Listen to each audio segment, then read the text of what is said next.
Listen, guys, we've got a hell of a lot of stuff to talk about here today, and we're going to go right off the bat here today, talking about a little movie I went to go see the other night called Creed 2.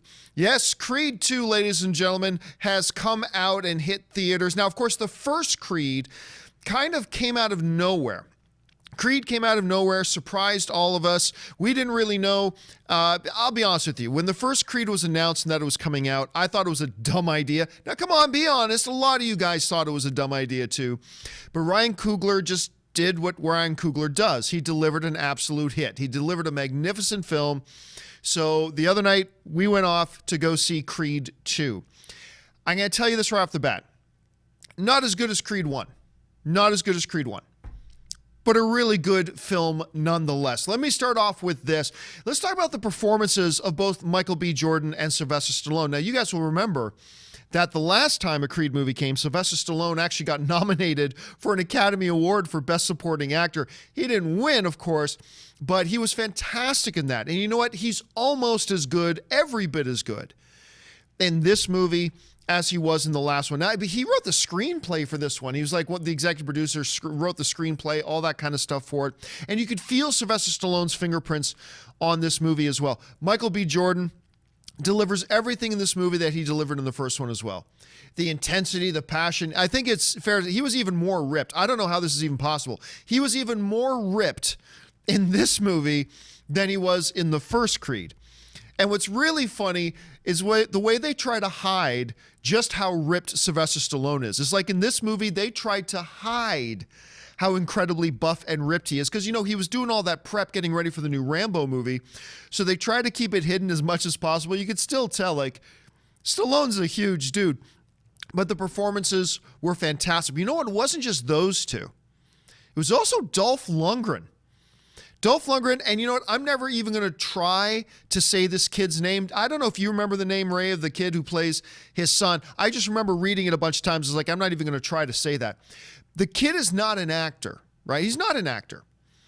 And so they really limited how much acting they required him to do, which is what a good director will do. Hide your performers' weaknesses, accentuate their strengths. And they did that. First of all, this kid who plays Drago's son, I think it's Victor Drago, just a genetic freak, an absolute genetic freak. He was doing things in some of the training montages in this movie that I thought for sure were CGI. And then I looked it up, I was like, nope, those weren't CGI. That was him. This dude's a genetic freak. But you know what? On the one or two occasions where they needed this kid to make you believe something as an audience member, emotionally believe something as an audience member, kid pulled it off. Kid pulled it off. And you know what? I'm going to say this too. I don't think Dolph Lundgren has ever acted better than he did in this movie, because he needed to portray to us an Ivan Drago who was angry and bitter and broken, and yet have this vision for a vengeance through his son sort of thing. And I'm going to tell you what, there are many films that Dolph Lundgren is in that you just got to hide that he's not truly that much of an actor. But he's been in this business for decades, and he called on all of it. And I'm not going to say it's Oscar worthy or anything like that, but Dolph Lundgren gives us the best performance of his career. And there's this one scene that you see in one of the trailers where Rocky walks into his own restaurant, and sitting there at one of his tables is Ivan Drago. Amazing scene. The way Stallone and Lundgren played off each other in it was fantastic. There's drama. There's really good humor in it as well. They just pepper humor in here and there to kind of balance the film out a little bit, and they do a very, very good job with it. Now, let me say this. One of the criticisms I am hearing from some people about Creed 2 is a fair criticism.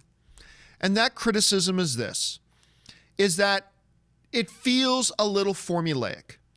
That to them, you know, Creed 2 feels like it's just following a bit of a formula. And I'm going to tell you this, that is a fair thing to say. You're going to see a lot of critics talking about Creed 2 and saying, using words like formula, a little paint by numbers, blah, blah. You kind of expect what happens along the way. And I'm going to say this, it is a fair criticism. It is a very formulaic movie. However, let me say this too. Sometimes formula works. Sometimes formula is the right way to go. And my best analogy for that formula is sometimes a great thing to do is this. If you've got a recipe for like the world's greatest apple pie, right? I don't like apple pie, but whatever.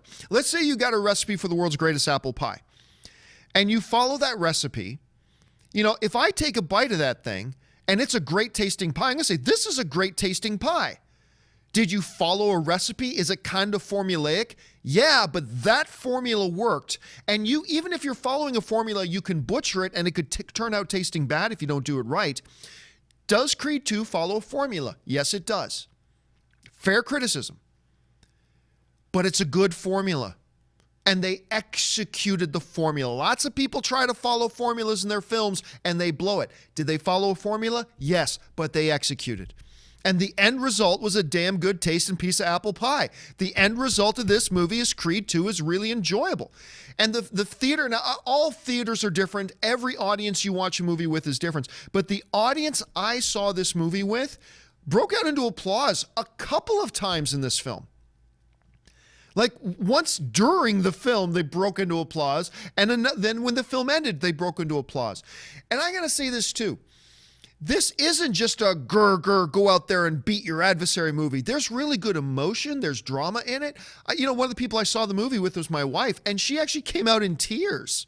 She had tears watching this thing. So again, I'm not saying Creed 2 is as good as the first Creed. That's a hard sell. And you could feel the absence of Ryan Coogler, who did not direct this one. Yes. But they still did a very admirable job. This is a worthy follow-up film. And I'm going to say this too. I think this franchise is done. I think it's done. At least I kind of hope it is, because the note in which they ended this thing was perfect. Just perfect. There are some other directions you could go, and if they do make another one, I'm not going to complain. But I kind of feel like this was a good place to kind of end this thing off and to kind of wrap this thing up. And I think they will do. Listen, I recommend you go to see Creed 2. I enjoyed it. I think you will too. Go out and give it a shot. Just don't have unrealistic expectations about this being the next Shakespeare or blowing away the first Creed, because I don't think it does that. But it's a good movie and a good time and a worthy follow-up. All right, let's move on to this next thing right off.